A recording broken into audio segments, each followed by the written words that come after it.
I need a haircut again. Just kidding. I don't need a haircut. Nobody needs anything without wanting something in the first place. You don't need food if you don't want to live, for instance. And in this case, I didn't want to get the haircut. And in order to fulfill that want of not getting a haircut, I need to not get the haircut. And I did exactly that. I also got my hair dyed. So it's been like a year, and I'm back on the Diary of a Wimpy Kid series. I said it took me a year to finally make the first one, and it's a similar enough case again with the second one in that I didn't exactly make myself the time to make it until now. You might notice that I have a couple different things on this wall, such as this bag and this bookmark. They weren't there last time, so I'm spicing it up a little bit. I also have this very extra special thing here that I didn't show you all last time because I couldn't find it, and I only recently found it a couple days before I was going to record this. So that was a lovely coincidence. This is a Diary of a Wimpy Kid sticker signed by Jeff Kinney himself, the author of the series. So I thought it would be neat to show you all that because it's relevant to the Wimpy Kid beans. If you haven't already seen my video on the previous movie, it already exists and you can watch it. You don't have to watch it before this, but I'd recommend it. Give some context to like everything I just said there. But without further ado, let's not get into the movie because I want to mention one thing before we get into it. This one is available in 1080p. And the previous one wasn't. So it's already better quality in one regard. Not that it matters too much. And without further ado, I'm still not going to start the movie because I have something to show you again. Stop, bam! Look at me. I am the real deal right here, right now. I've got the shorts. I've got the bag. I have the money, I have the means. I'm rocking both goddamn straps. Now let's play the movie and read the script that I made 6 months ago that's probably outdated in my opinion. This is a Greg thing. I don't see why I had to come. Because, Rodrick, this is a family event, and like it or not, you're a part of the Heffley family. Yeah, that and we already paid for your ticket. Oh shit. He got wrecked, am I right? That's what I thought 6 months ago when I wrote this. Now I'm thinking, why did I put that in? I'm gonna keep reading the entire script because this is what I wrote, and I'm too lazy to rewrite anything to better suit how I feel about everything in the world now. Let's continue. Again, the movie keeps consistent with its like hand-drawn style. Well, it's not hand-drawn style because the books aren't even hand-drawn, but it's consistent and it looks neat and it serves the original. Greg! Boom! Alakazam! Alakazooey mama! What are you doing? So he does that fucking handshake with him, no goddamn problem. And then it's like, he's got a magic wand, which is epic. And then he's like, what are you doing there?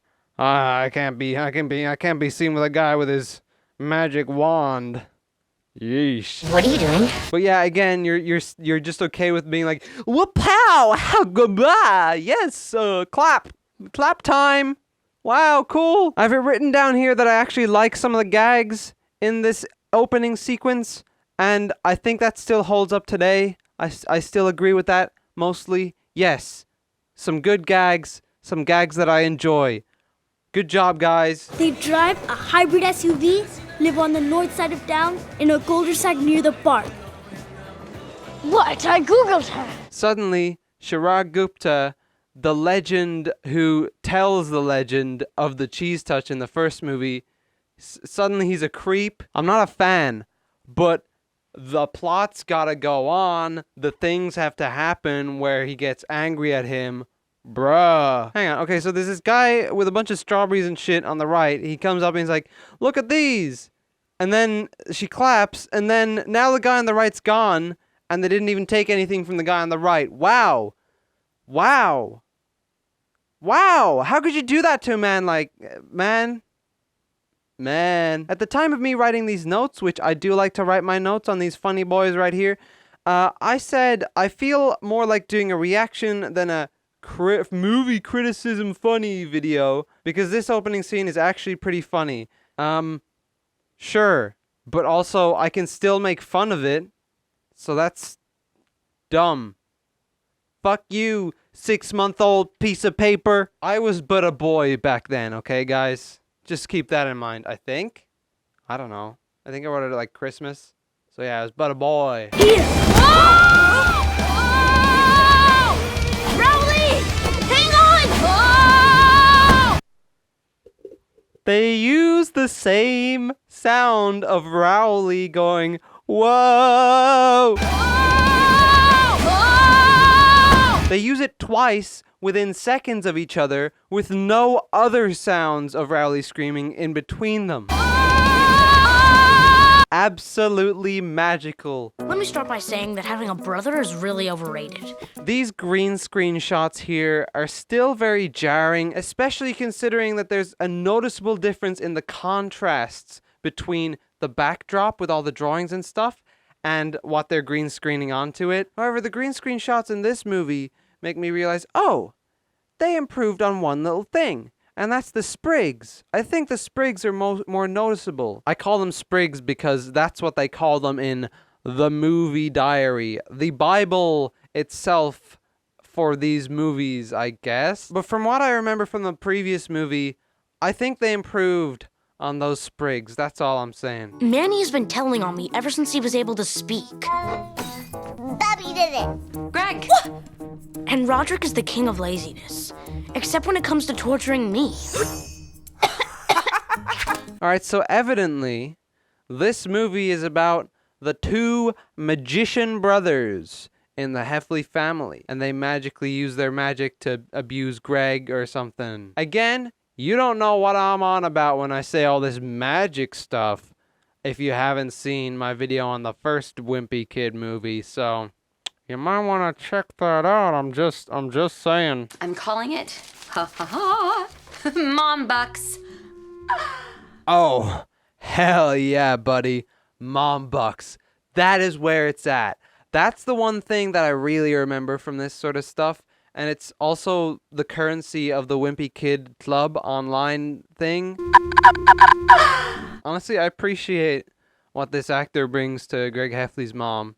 Like, she really creates that mom, you know, that kind of mom. Like, I just thought I'd appreciate that. Send some appreciation the way of her. Yep. Maybe you guys will really like it and we can form a family band. There's a lot of kind of jarring jump cuts in this, as well as like back in the first movie. Jump cut to, oh, the family band, weird thing. Oh, look, I'm with the girl I like. Oh, I'm getting adopted by the family with the $1 billion or whatever. To give them credit, they did well enough for what they had to portray in the movie. However, I think perhaps making them animated sequences like a couple other things you see in these movies would have done them better. Thank you, Mrs. Heffley, but I think I'd like to stay home and practice my magic act. Hold on just a second. I thought Rodrick was supposed to be the magician here with his magically appearing symbol. Is that not a regular thing? Or did the Heffley brothers just give up on the magic? Because Rowley's got his magic in this movie established from the very beginning with his magic wand. And I don't think we see much magic going on with Rodrick or Manny. So perhaps they just gave up on that since the first film and kind of migrated that role to Rowley. It's fine. No one cares about the magic in the first film. It was so subtle. It seemed like it was just simple film. Do you have an amazing talent that you'd like to share? I think they did the same thing with this TV screen that they did with the whole I'm on a green screen against the drawings in the background, in that it is so much higher in contrast to like the entire world around it, the entire picture around it, that like you can tell that it wasn't actually playing that. And also, I think that TV is slightly out of the focal range of the camera. However, the picture inside the screen looks perfect. I mean, it's typical enough to put an image on a screen in post, but like, I don't like that it's obvious. I don't like that you can tell. Mom said you'd pay Mom bucks if I drove you home from school. Nice. Missed the high five. Intentional or not, that's some good shit. I like to see it. She looks like she was born 100 years ago. Oh my god, they did the same thing with the laptop screen. Oh, apparently the laptop screen is a higher fidelity than like the rest of the world. Also, damn, that is some classic looking YouTube. Hashtag throwback, am I right, my boys? Anyone can be an internet sensation. We could. I'm listening. You just have to work with what you got. Alright, I remember this scene, and I don't remember being particularly inspired by it, but I wouldn't be surprised if at the time that had partially inspired me to create my first YouTube channel back in 2011. Wake up in the morning feeling like P. Diddy. And they do a TikTok before TikTok was a thing, although it was a thing. The song TikTok by Kesha was a thing, and that is the song that they are TikToking to in this TikTok TikTok prediction TikTok pre. Wake up in the morning feeling like. This is either a really cool coincidence or the creators of TikTok were inspired by this. And either way, that's pretty cool. I think we should go upstairs. Are you kidding me? We might not get to go to another high school party for 5 more years. We have an opportunity here to see things that no other kid in our grade has ever seen before. Ooh, they redubbed that. The highs are so much more like crispy and like it's noticeable personally. My hair is fucking soft, bitch. Oh yeah, baby. I'm out the door. We're gonna hit the city. This is shaping up to be better than the first one, I think. It's more funny. The gags land more, and there are actually more like actual gags. Plus, I like the whole thing of like, oh, the brothers, the brotherly. Just stay out of my way. Nerds. There's a line in my notes here that says, I liked the party segment. I guess I liked the party segment. What? It is now later on in the day because my camera got too hot and I had to wait for it to cool down. Now we're back, and after looking at that footage that I just filmed, I realized I forgot to put the bag back on in between shots. So it's back on now for the last remainder of this video. So what I was gonna say was that in my notes here, I have a little note about the reverb when Frank is talking about his figurine. They are not toys.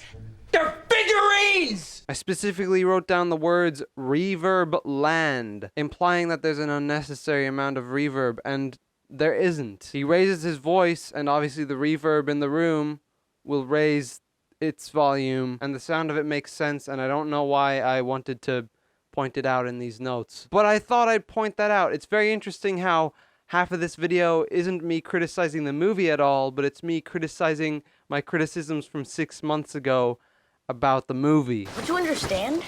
Rodrick isn't beating me up anymore. But how are they not going to notice that the lock's gone? I think they redubbed that scene there where they're at the lockers as well. Sounds kind of similar to that one time as well. That the lock's gone. That the lock's gone. Like, it's fine to redub a scene, but like, when you can clearly tell that the audio has changed, that's a rut-row moment, in my opinion. Oh, turn it off! Turn it off! Okay, only because you're scared. Okay, the CRT TV looks a lot better because the source material they're using is like very dull and stuff, so like it's harder to tell that, oh, it's pasted on.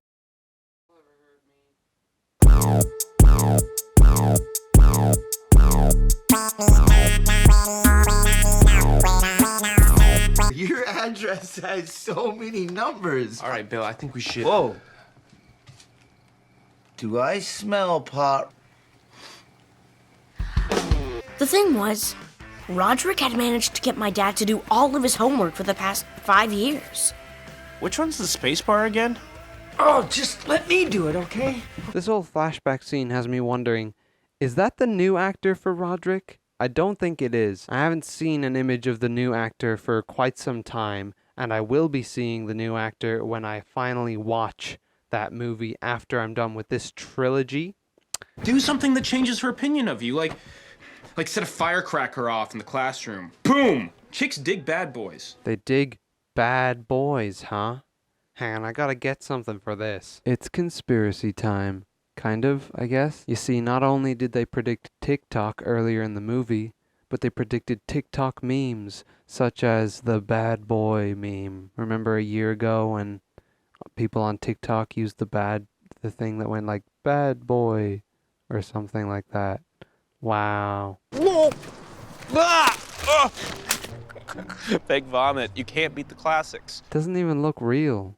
If it were fake shit looks more like real shit than that looks like real that. I should probably take off this tinfoil hat considering I'm not doing the conspiracy moment time right now. Wait, hang on. They predicted prank videos too. I made a deal with her, and we had a really good time, and... You're my brother. She'll never be my friend.